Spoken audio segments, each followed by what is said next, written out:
اگر آپ اپنا نفس کو مطمئن رکھنا چاہتے ہیں تو آپ ان کا نعم البدل تلاش کریں گے کہ کمپیٹیٹیونیس کی بجائے پرسنل ایکسیلنس، کہ جو آپ کل تھے آج آپ اس سے بہتر ہو جائیں۔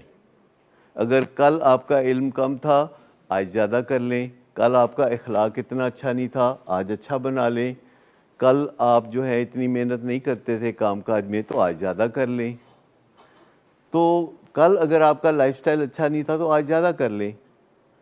دوسری بات ہے کمپیٹیونیس۔ کمپیٹیونیس کی انسانوں کو ضرورت نہیں ہے، کمپیٹیونیس کی ضرورت ہے جانوروں کو۔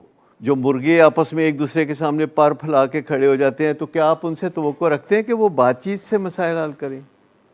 ہم ان سے توقع ہی نہیں رکھتے، ان میں بندوبست نہیں ہے، ان کے اندر یہ چیز ہے، ان کے اندر یہ چیز نہیں ہے، لاکڈ ہے، یہ چیز لاکڈ ہے جسے ہم سیریبرل کارٹیکس کہتے ہیں، یہ ان کے اندر لاکڈ ہے، وہ سٹارٹ نہیں ہوا ابھی کام۔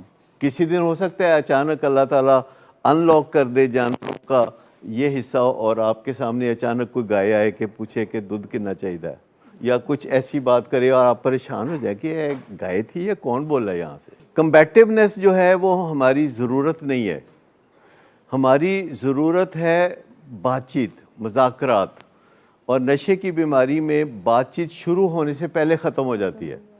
دھماکہ سا ہوتا ہے، والدین آتے ہیں ہوائی فائرنگ کرتے ہوئے اور آ کے بات چیت شروع کرتے ہیں، تو ایسے مذاکرات کا کیا بنے گا؟ کیونکہ کوئی تازہ وقوع ہوتا ہے، کوئی حادثہ ہوتا ہے، کوئی ایکسیڈنٹ ہوتا ہے، کوئی پولیس میں بندہ پھنسا ہوا ہے، کسی کا قرضہ ماں باپ نے ادا کیا ہے، اور اس کے بعد وہ انتظار میں بیٹھے ہیں کہ اب سامنے آئے تو ہوائی فائرنگ کریں گے۔ ایک آپ کو بولا کہ پرسنل ایکسیلنس، اپنے اندر سے بہترین ہو جائیں، کسی سے مقابلہ کرنے کی ضرورت نہیں۔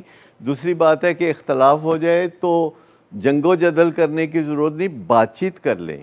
اور جو تیسری چیز ہے کہ آپ کی مرضی جب تک آپ پہ نہیں چلتی اپنی مرضی کسی پہ نہ چلائیں۔ مجھے بتائیں کہ جو لوگ بھی ایڈکشن میں ہوتے ہیں، جنرلی کہا جائے تو ان کی مرضی ان پہ چلتی ہے، لیکن آپ دیکھیں کہ ان کی مرضی گھر والوں پہ بہت چلتی ہے، کیونکہ وہ یہاں سے آپریٹ کر رہے ہوتے ہیں۔ یہ جو مرکز فسادات ہے، کیونکہ وہ فسادات کر رہے ہوتے ہیں، وہ توڑ پھوڑ کر رہے ہوتے ہیں، وہ دکم پیل کر رہے ہوتے ہیں، وہ گالی گلوچ کر رہے ہوتے ہیں، ان کا کام نہیں نکلتا اگر وہ ایسا نہ کریں۔